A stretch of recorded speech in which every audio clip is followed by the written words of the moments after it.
நான் உங்கள் Siva. Welcome to Tamil கதைகள். நான் இங்க சொல்ல போற கதைகள் எல்லாமே உங்களுக்கு பிடிக்கும் நம்புறேன். பிடிச்சிருந்தா லைக் பண்ணுங்க, ஷேர் பண்ணுங்க அண்ட் மறக்காம நம்ம தமிழ் கதைகள் சேனலை சப்ஸ்கிரைப் பண்ணுங்க. வாங்க இன்னைக்கு கதைக்கு போலாம். ஒரு ஊர்ல ஒரு குயவன், அதாவது இந்த மண் சட்டி, பானை இதெல்லாம் செய்றாங்க இல்லையா, அவரும் ஒரு வைரம் பட்டை தீட்டுபவரும் பக்கத்து பக்கத்து வீட்டுல வாழ்ந்துட்டு வராங்க. ரெண்டு பேருமே அவங்கவுங்க தொழில ரொம்பவே சிறந்தவங்க.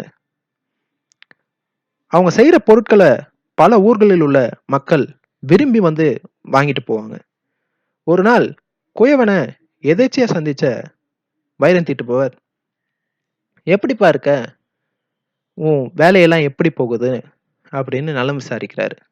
அதற்கு அந்த குயவன், அட போப்பா, எனக்கு களிமண்ல வேலை, நாளெல்லாம் சகதிய மேல அப்பிக்கிட்டு கையெல்லாம் அழுக்காக்கிக்கிட்டு வேலை செய்ய வேண்டியிருக்கு, உன்ன மாதிரி வெள்ளையும் சல்லையுமா இருக்க முடியுமா அப்படின்னு அலுப்போட பதில் சொல்றாரு. இதை கேட்ட அந்த வைரம் தீட்டுபவர், உனக்கு என்னப்பா தெரியும் என் வேலையை பத்தி, நாளெல்லாம் வைரத்தை தீட்ட வேண்டியிருக்கு, எத்தனை முறை நான் என் கையை அறுத்து ரத்த காயம் ஏற்பட்டிருக்கும் தெரியுமா, உன் வேலையில இந்த ஆபத்தெல்லாம் கிடையாதே, வேலை செஞ்சு கையெல்லாம் புண்ணாகி போனதுதான் மிச்சம், இன்னைக்கு கூட பாரு, நாள் முழுக்க இந்த வேலையை தான் ஆபத்துன்னு தெரிஞ்சும் நான் செய்ய வேண்டியிருக்கு அப்படின்னு அவர் பங்குக்கு அழுத்துக்கிட்டு புண்ணாகி போன தன்னோட கைகளை காட்டுறாரு. இப்படியே பேசிட்டு இருந்த அவங்க பேச்சு ஒரு கட்டத்துல, எல்லோருக்கும் அவங்கவங்க வேலையில மகிழ்ச்சி இல்லையா, இல்ல நமக்கு மட்டும்தான் இப்படியா, அப்படி இருந்தா மகிழ்ச்சியான வேலை தான் எதுன்னு ரெண்டு பேருமே சிந்திக்க ஆரம்பிக்கிறாங்க. எவ்வளவு சிந்திச்சும் அவங்களுக்கு எதுவுமே பிடிபடல. அதே ஊர்ல எல்லோரும் மதிக்கும் சிந்தனையில் சிறந்த பெரியவர் ஒருத்தர் இருக்காரு. இருவருக்கும் அவரோட ஞாபகம் உடனே வரவே, சரி அவர்கிட்ட போய் கேட்போம், கண்டிப்பா இதற்கான விட அவருக்கு தெரிஞ்சிருக்கும்னு முடிவுக்கு வராங்க.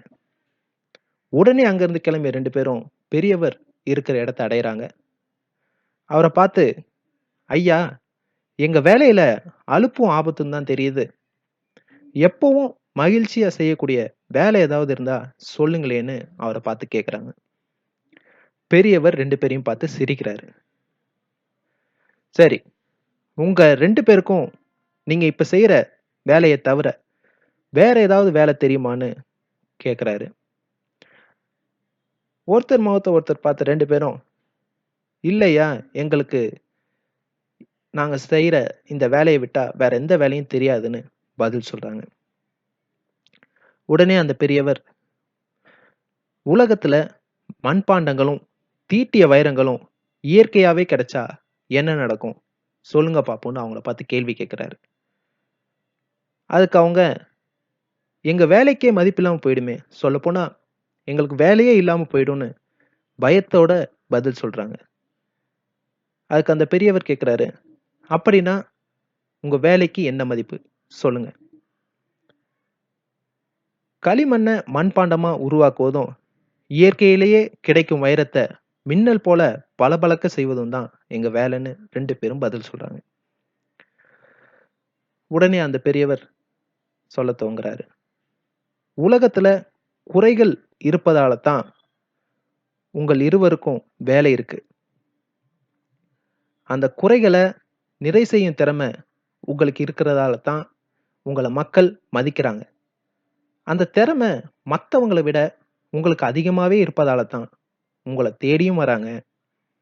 நீங்க இதையெல்லாம் பெருசா எடுக்காம குறைகளால ஏற்படும் சின்ன சின்ன வருத்தங்களை பெருசா நினைக்கிறீங்க.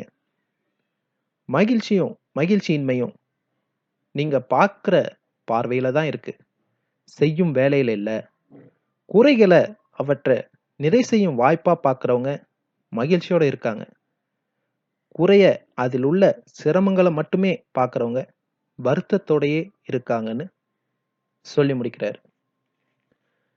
இதை கேட்ட ரெண்டு பேரும் தங்க மனசுல இருந்த கவலைகள், கேள்விகள் எல்லாம் களையப்பட்டு அங்கிருந்து மகிழ்ச்சியோட கிளம்பி போறாங்க. அவங்க ரெண்டு பேரை போலதான் இன்னைக்கு நம்மள பல பேர் தான் செய்யும் வேலை பிடிக்காமலே செஞ்சுட்டு வரோம். நமக்கு அதுல இருக்கும் குறைகள் தான் பெருசா தெரியுதே தவிர, அந்த குறைகள எப்படி களைவதுன்னு நாம யோசிப்பதே இல்ல. நாம புதுசா ஒரு வேலையில சேரும்போதோ, இல்ல துவங்கும்போதோ, அதுல ஆர்வத்தோட தான் துவங்குறோம். ஆனா, நாளடைவுல அந்த ஆர்வம் குறைஞ்சு போயி, குறைகள் மட்டுமே நமக்கு தெரியுது. ஒரே ஒரு நிமிஷம் குறைகள தவிர்த்து, நமக்கு அந்த துறையில எவ்வளவு திறமை இருக்கு, அத எப்படி நம்ம இன்னும் மேம்படுத்துறதுன்னு யோசிச்சு பாருங்களேன். உலகத்துல எந்த வேலையா இருந்தாலும் சரி, அதுல இருக்கும் குறைகள் எல்லாம் சுலபமாவே நிறைகளாயிடும். ஆகவே நம்மோட வேலைய முடிஞ்ச வரைக்கும் ஆர்வமா செய்ய பழகுவோம். அப்படியே முடியலனாலும் அந்த குறைகள மாத்திக்க முயற்சி செய்வோம். Okay friends. மீண்டும் ஒரு முறை வேறொரு கதையோடு உங்களை சந்திக்கும் வரை உங்களிடமிருந்து விடைபெறுவது உங்கள் சிவா. மறக்காம நம்ம தமிழ் கதைகள் சேனல சப்ஸ்கிரைப் பண்ணுங்க. பாய்.